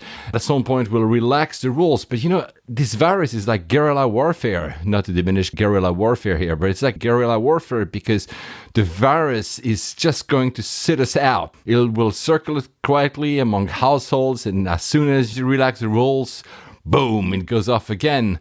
That's the big risk, which is why we might see these types of shutting down, relaxing the rules, restricting the rules, relaxing the rules, restricting the rules, with an immense impact on the travel industry. And this is just by looking at what's happening in most of the countries. They are under shutdown. Very few countries have used other techniques. South Korea has, Taiwan has, Singapore as. Yes, we will learn from each other and we will at some point become better at it. But right now, for the short term, what I believe to be the next 3 months, the reality is shutdowns, restrictions on movement. I hope that other measures will be put in place before that end of this first cycle of 3 months. I have my doubts. But again, I hope to be wrong on this one. Especially, it's not because I'm an optimist, especially for one of our biggest qualities as humans is imagination, invention, this possibility of the future, we might be beating the odds and actually finding new ways in this 3 months. I really, really, really hope so. But let's put that aside to not build the narrative on hope and try to understand what does that mean. It means the recession is clearly here. We're not seeing the layoffs, as I said, because governments have put basically the whole thing on some sort of stasis by saying, okay, we are paying your employees for the moment. That just is sadly probably pushing the layoffs to later, because I don't think it's going to be resolved in 3 months. And aviation in particular is a growth-led industry. If there's no growth, there's sadly no way there's not going to be a downsizing of the industry. Delta CEO said that he's projecting that Delta will be a different type of airline out of this. It will be smaller. It will be not as many destinations, not as many aircrafts. Delta is a massive airline that have been very successful in the past 10 years. They know what they're doing, what they do strategy. He's not an idiot. He's not trying to scare us. He's just trying to prepare us for the future. And I believe that will be the future for many, many, many airlines, at least those that will be still around when this is over. So we'll survive this after 3 months. We don't know. The bailouts, we have some idea, but we don't know which of the airlines, especially in Europe. Again, and I know that I'm repeating myself from what I said earlier, but again, because the market is so fragmented, we're talking about joint ventures and consolidation. I mean, we've seen the cracks in the Air France KLM joint venture. Will the airline of one country accept that the airline of another country takes over or does a JV, who has a majority stake, who has a different set of rules? No matter the EU, and that's going to be the same in Asia and other regions. It's easy to talk about consolidation. The US was and is a big market, which allowed for some consolidation that is happening in China as well. This reality is not the same in other more fragmented places, especially in Europe. So we don't know, and I don't know. How long, as I said, will the bailout cover? If the bailout's only for 6 months and then the crisis is still going, will every airline be able to survive? And then it goes on to the entire industry. Who buys aircrafts? I doubt anyone will buy any aircraft in 2020, which trickles down to lessors who own a lot of aircrafts, to OEMs, to the entire supply chain of aircraft manufacturers, of course, Boeing and Airbus, but everywhere, for the seat makers to the engine makers. This is a huge trickle-down effect. It's a growth-led industry. Again, it's going to hurt. And generally, if the entire economy goes down, downsizes, who's going to buy tickets? I mean, the corporates are flying their executives crisscrossing countries. They're not going to buy as many tickets as they used to if the economy is down. And then we're all working from home. We're living through the biggest A/B testing of working from home. You know, flexible work, working from home, all these terms. Of course, some companies were doing them, some others were just talking about it. Now everybody is forced to do it. And the more this drags on, let's say 6, 12 months, companies will maybe say, oh, actually, you know what? We're able to sustain the business without having offices or without having that many offices as we used to. Perhaps they will realize that, oh, well, you know what? We don't really need all that travel that we used to do, that we used to need before. It's not only about the direct economic impact of a downsizing of the economy. It could be also the realization that no matter the economy, maybe you don't need to travel as much because you realize, maybe I'm wrong, maybe they will realize that it's crap and that it's better to actually see face to face. And I believe there's a huge plus of seeing people face to face. I've got my biggest contract ever in my company a few years ago by having a drink at a reception with a dude whom I didn't realize who he was. And we were talking about Nigeria for 30 minutes until I get a phone call from his team a few weeks later. And I got my biggest contract because I met this person face to face. That could have never have happened over Zoom. But still, maybe not all the travels are necessary. Maybe we will all realize that we need less travel. And then tourism, obviously, that will be different because people will still want to visit other places. They will still want to go and see the world or simply take a few days off on an island or on a beach. That won't change, but at least for the beginning, because of the downsizing of the economy, people might not have the money to go travel and the travel will be down. So you add all this together, you perhaps have an effect that lasts for a long time. And then where can you fly? And what if you can't fly in as many places as before? And it's not about airlines having disappeared and thus having less destinations of choice. It's simply that we're currently living in a very asynchronous times. I keep mentioning this tape delay, but the tape delay is now also decisioning tape delay, and we clearly are seeing that countries are taking some measures that are similar, but some are not, which could lead to 3 to 6 months, 12 months, 18 months could be the timing where we have a vaccine, so that could change. In the meanwhile, we could have countries that say, well, we'll declare zones. So if you are, let's say, Singapore, and here I'm just making this up, if you're Singapore, currently closed because they're afraid of waves coming from outside, they're afraid of infections coming from abroad. Let's say, okay, we reopen Singapore, but we only reopen Singapore to places that are certified not having high infection rates. So that means if your country is still in crisis with the virus, you might not have the authorization to travel there, simply. So there might be like green zones, yellow zones, and red zones. A green zone is like you can travel to a green zone to another green zone. A red zone, you cannot travel or you're out. A yellow zone is in between.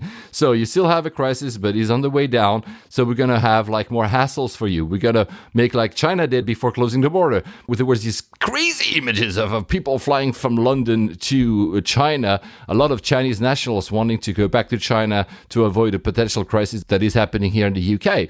They were flying in Cathay Pacific in full protective gear. It was like out of a sci-fi movie, really. But the point is not that. The point is when you arrived in China, in airports, you went through a clearance of 6 to 8 hours. They were considering the UK as a yellow zone. So it's dangerous. We don't want to bring the virus in. So they made checks. They made temperature checks. They made rapid testing. And then they declared you, oh, you need to self-isolate for 14 days at home. No, we're going to isolate you in a facility, a hotel usually, for 14 days. Or we're going to send you directly to a clinic. Imagine that. Will you actually first say, oh, do I want to go to an airport, especially as a tourist, where I will have to go through 8 hours of clearance, and then maybe they'll ask me to then go to 14 days of quarantine? Maybe not. Or maybe the, Maldives could say, oh, here's a hotel. For 14 days you lock down in your own private villa with a swimming pool and the beach. So yeah, probably that would work. I don't know.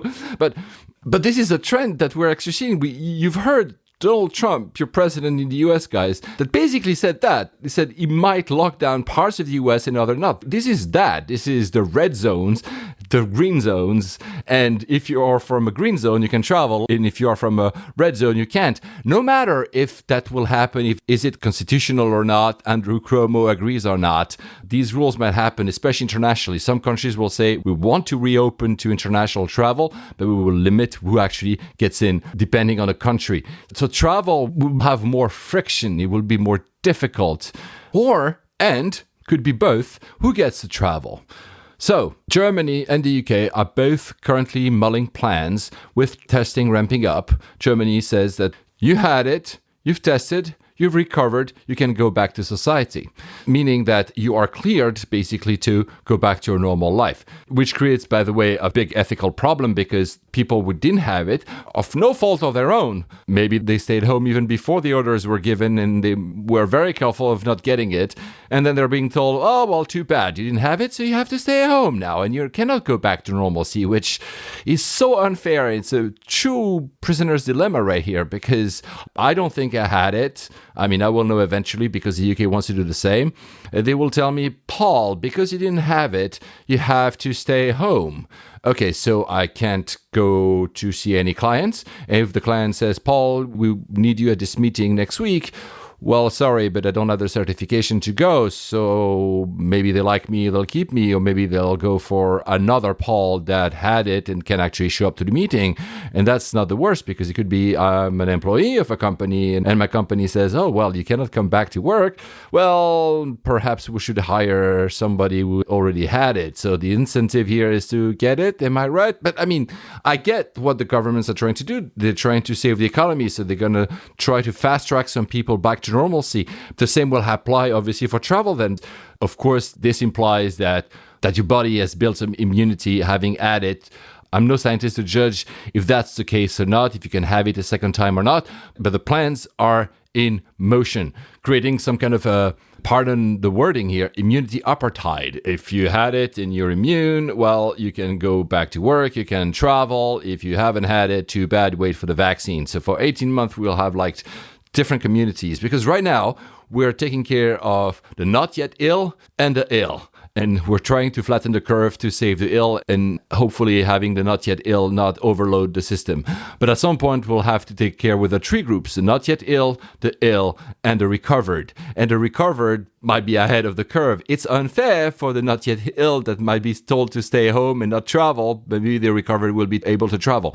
I'm maybe making this up. Maybe it's science fiction, but the plans are in motion. Now, please do not construct that as a call for you to get the virus because you want to be fast-tracked. Although some people actually might understand that. I would never actually recommend anyone to get the virus, for crying out loud. This is not what I'm saying, and I will never say that. Anyway, everybody is locked down. These plans are not in place. We're not even sure they're going to be in place like that. Plus, where would you get it? Do you ask people to cough in your face? So it won't change anything if you have it. We don't know, again, and I want to repeat that, the immunity theory hasn't been proven yet. We don't know if the virus mutates, at which speed it mutates. The effects post-recovery are uncertain. There's been some reports saying that some patients have been having a pulmonary capacity reduction of up to 20 to 30%, meaning that running or simply going up the stairs becomes difficult, and I like my running. And simply, if you try to have it now, you might have complications, which are clearly no fun, and you'll end up in a overloaded hospital system with no ability to perhaps recover well as everybody is overwhelmed. So do not, I'm repeating, do not try to get it. This is not a call for you to get it. But these plans are in motion. It's not science fiction here. These plans are being discussed at high level, at least in two governments, and I understand it. So now, add that to what I just said before, with the green zones or yellow zones and the red zones. They could be personalized. Push a trend line, another trend line. Personalization of travel, API, Advanced Passenger Information, and ETA, Electronic Travel Authorization. The last one, ETA, it's already there for many countries. It's coming online for the EU, Japan, and other countries, Russia, for instance. API is already there. So you have already some kind of traceability of where you've been. So probably you can have that built into the ETA. Oh, you've been to this country, we don't want you. And you could have within the ETA, within that authorization of travel, which is not a visa, but almost a visa, to say, okay, you need to prove us that you've been recovered. This country would say you can only come if you can certify that you've not had the virus, certified of not being ill, if that's possible, because we know there's a lot of asymptomatic cases. Or to that apartheid I was just mentioning before, if you've recovered, you can come, we give you the electronic authorization of travel. Is that really science fiction?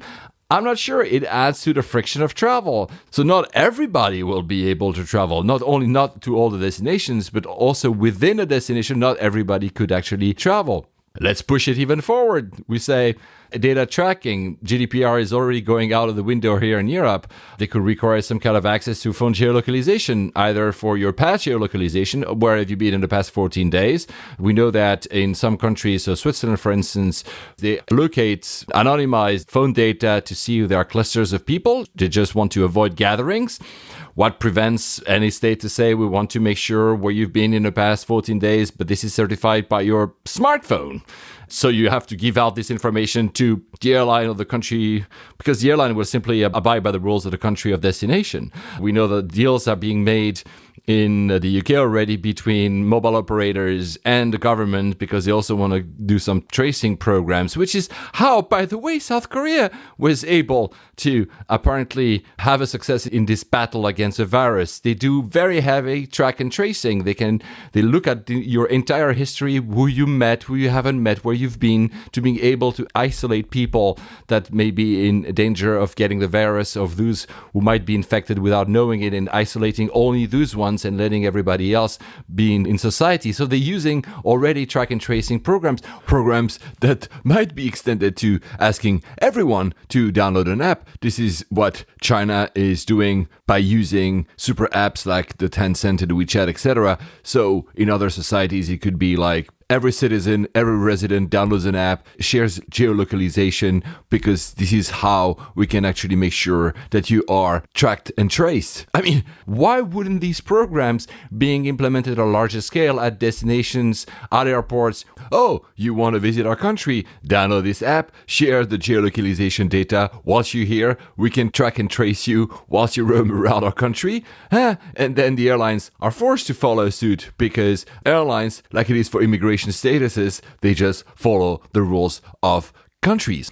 That's part of our ETAs now, and as visas. If you've ever had problems boarding a flight because you didn't have the proper visa, the same will apply. Oh, you didn't have the right test. Oh, you were not recovered. Or it's not certified. Oh, we only allow recovered people. You need to have certification. Oh, we didn't get your geolocalization data.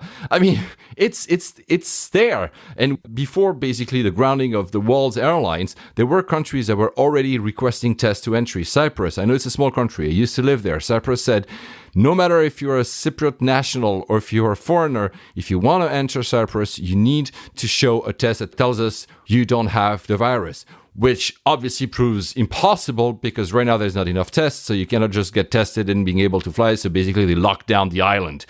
Overblown or not, I am seeing a possibility. I'm not saying it's going to happen, but I'm seeing a possibility that these little things will be added to travel. We know that health tech, technology of health, we've always been discussing how good it can be. You have your Apple Watch tracking your heart rate and so on and so forth. And you have insurance providers that will lower your premium if you're walking more than 10,000 steps a day.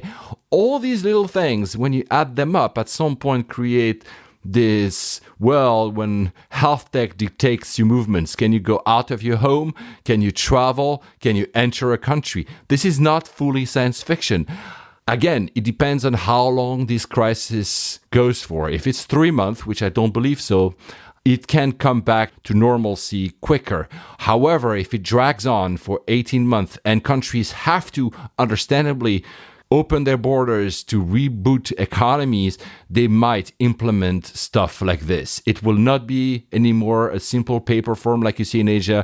Have you been in contact with avian flu in the past 14 days, or have you been in contact with livestock? It will be like, give us your geolocalization on your phone, or you're not coming in. After all, countries like the US and Russia already ask for your social media handles.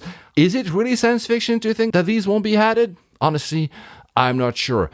We know that IATA, disclosure, I do some work for IATA. One of the biggest projects of IATA is standard around One ID, which is basically a standard that will allow to replace the boarding pass, your passport, all that permits travel. Well, within that, I could totally foresee some additional data could be implemented as to make sure that you're not sick or that you're recovered, perhaps. And I know, some of you must be saying, Paul, you've been staying at home for too long, coming up with conspiracy theories. I'm asking questions. I'm laying out scenarios. I am not projecting that all this happens within 2 months.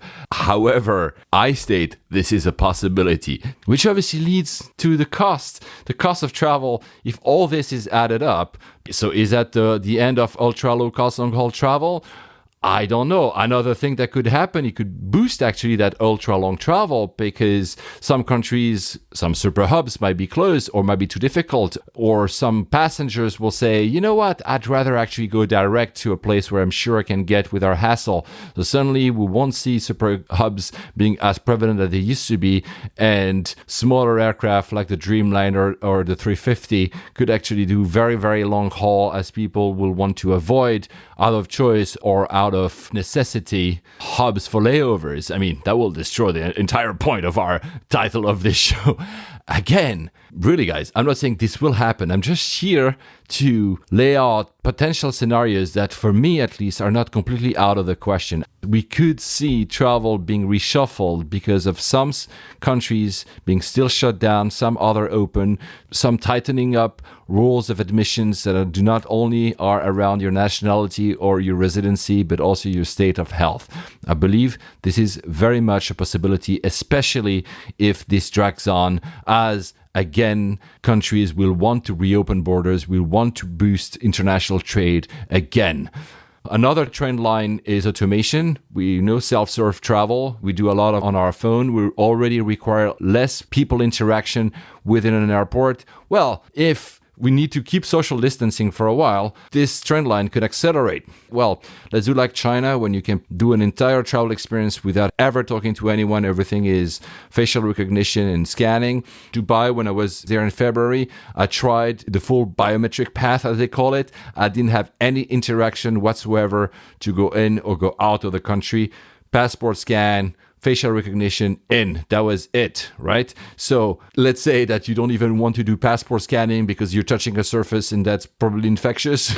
Well, then you remove that and it's all facial recognition programming. You have all your information being stored on some servers to being able to recognize you. And there you go. We are fast tracking 2020 to 2020, which is basically one of the surprising things that is happening here with this crisis. I'm not trying to diminish all the pain and the hurt, especially for you guys that are losing their jobs or anxious about losing their jobs. But a lot of the stuff, whether it's working from home, flexible work, remote medicine, telemedicine, these biometrics, systems of automation, all this have been discussed for years. We've been discussing them on this show many, many times. And suddenly, out of necessity, because we don't have a choice, because people are locked home, suddenly these become reality much faster. A decade happens in a few weeks. And finally, because, there's so many things I could talk about, and this will end up being 2 hours of me, and you must be tired. And really, if you're still listening, not only thank you, but that required a lot of courage to hear my rambling by myself here. The cost of cleaning, obviously. Delta, to take this example, announced the other day that they were increasing, like everybody, their cleaning standards in their aircrafts and zones of passenger interactions, which is not only to reassure passengers to still fly, but also probably a good thing to happen in such an environment.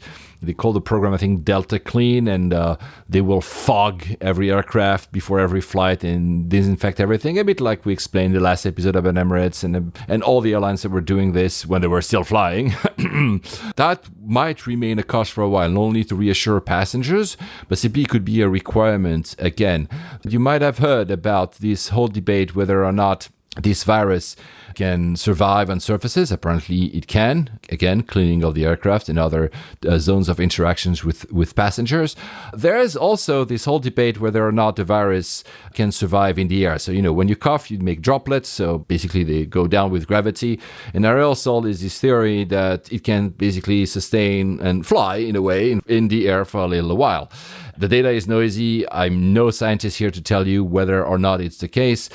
Interestingly, if it were to be the case, which seemed to be the case according to many, but again, it's too early, I was doing some research about whether or not that would impact aircrafts, obviously. So, of course, right now they all tout their ventilation systems that apparently do not allow any bad things to happen to the air in the aircraft.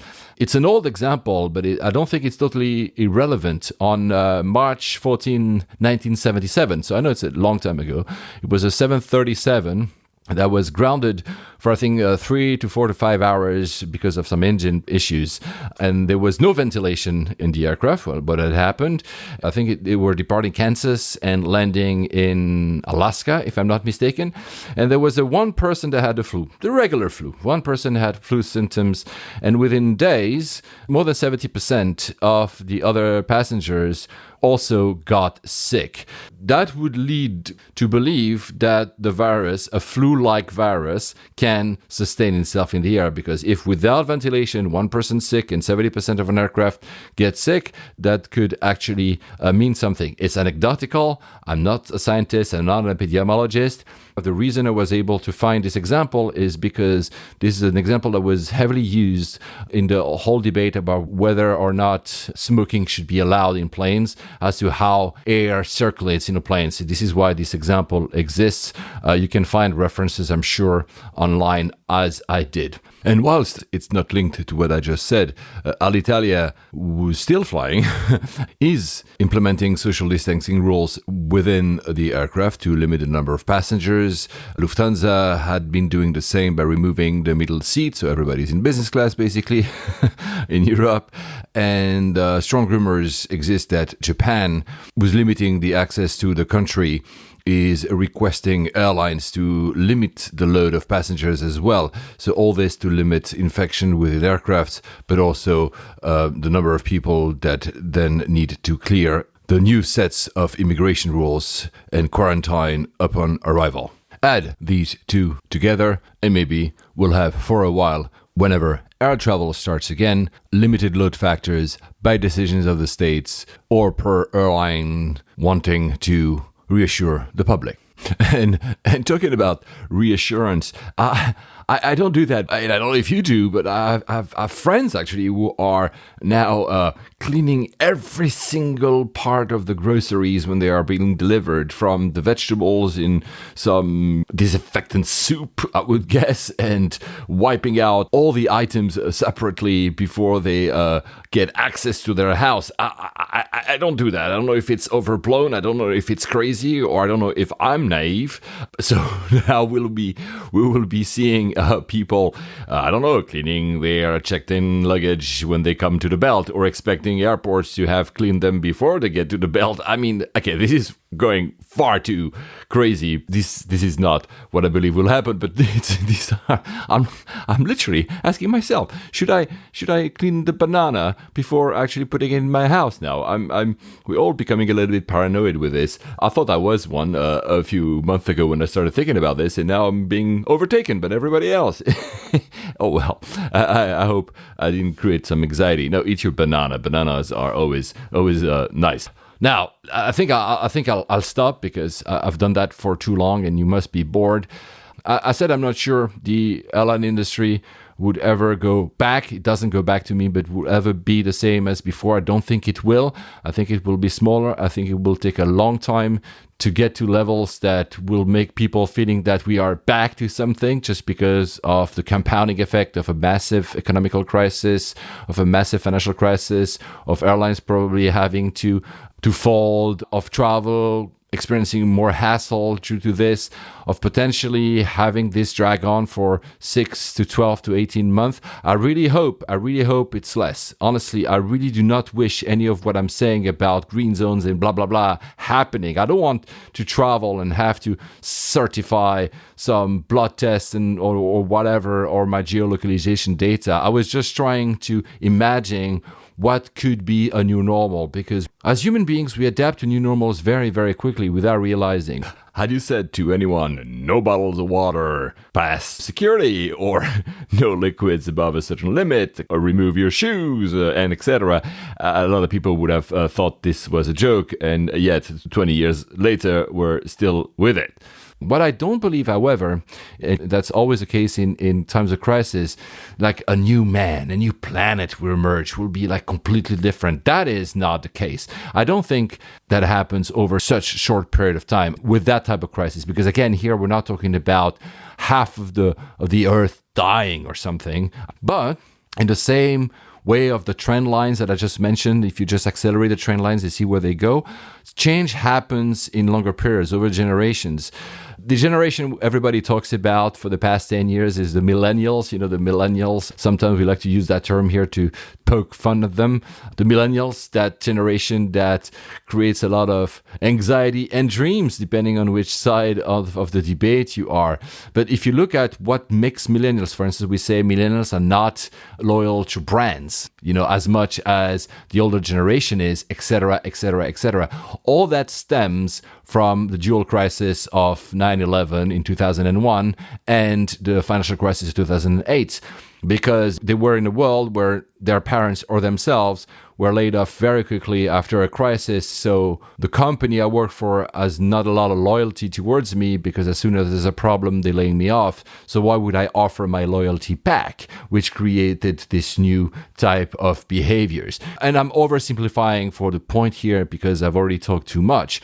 Meaning that the type of effects of what's happening right now may actually be seen down the line 10 to 15 years. I don't know how they will look like, but if you continue using the same trend lines of people being more aware of the cost of our human interaction with this planet. It could also mean different ways of travel and or travel having to adapt much faster than previously thought, which I would actually welcome, especially for climate change. But here, I don't think anyone knows what the exact effect will be down the line, but I'm pretty sure there will be an effect of people having lived through this. Now, maybe not people from my generation, I'm 44, but people that are younger and that might now dismiss it because they're not touched, they might not die themselves and not even end up in the hospital.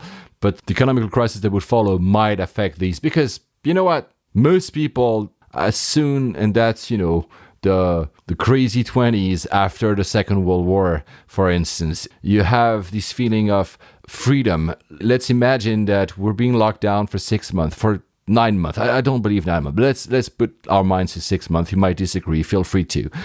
The first thing you will want to do after 6 months is travel, is going out to restaurants, is having a good time with your friends, is dating, whatever it is you want to do. So there will be like an outburst of positive energy after that, which will have a certain effect on travel. But again, dampened probably with the downturn economy, which means less means to do so, but it will create this boom. Hence, my belief that the actual changes that some people are dreaming like tomorrow the world will be greener, etc.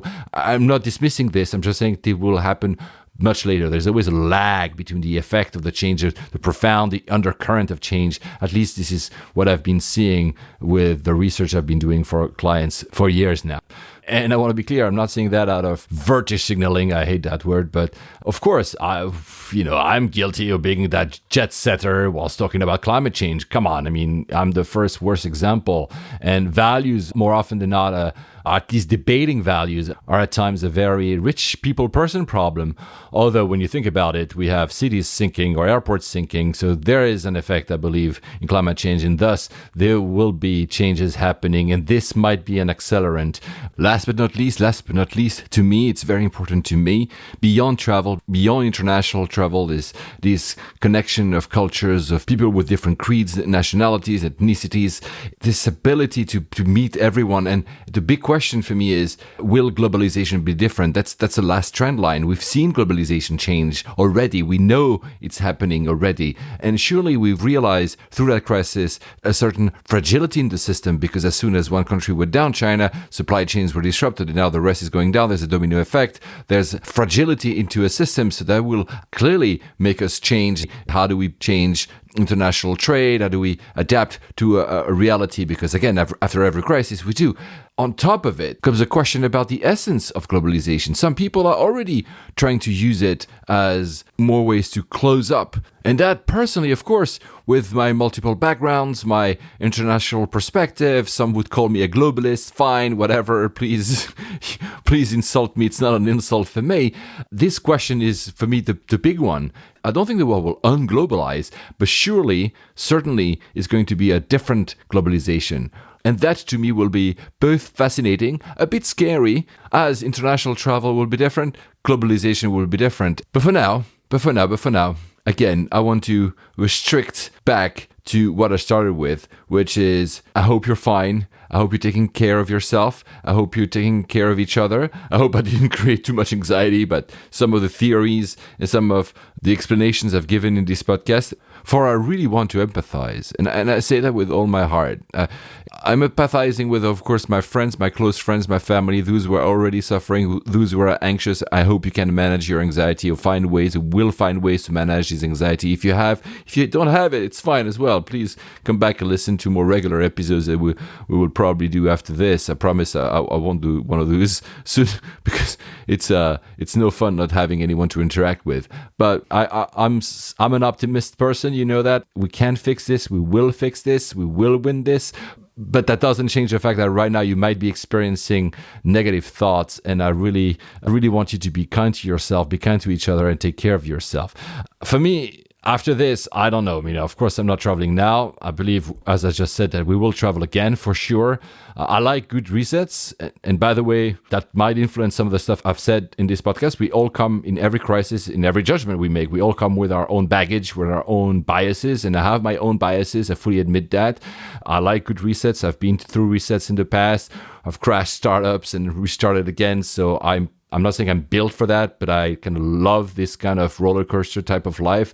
It's not for everyone, and I'm not saying that in any condescending way, but I understand that the anxiety levels of having to go through a roller coaster like the one we're going right now is not felt the same way to everyone. And again, I'm privileged for my situation. I'm losing clients. I will lose some clients, but I'm probably more used to this. And sorry here, I'm really not neither condescending or gloating, but truly trying to empathize with those of you that are suffering in ways that I cannot, because as I said at the top of the show, we all suffer in different ways. We all cope in different ways, and they're all valid. Yours is as valid as mine. And if you hate what I said during this podcast, it's fine. Yeah, I perhaps after 12 years now of intense travels, not that I didn't travel before, as you've heard in the stories I started this show with, perhaps I will travel less. I kept saying that. If you've been a listener to this show, maybe it's another chapter. I'm not saying I'm going to stop this show. I still want to talk to Alex. I'm not saying I'm not going to travel anymore because I like to travel, but perhaps I will travel differently.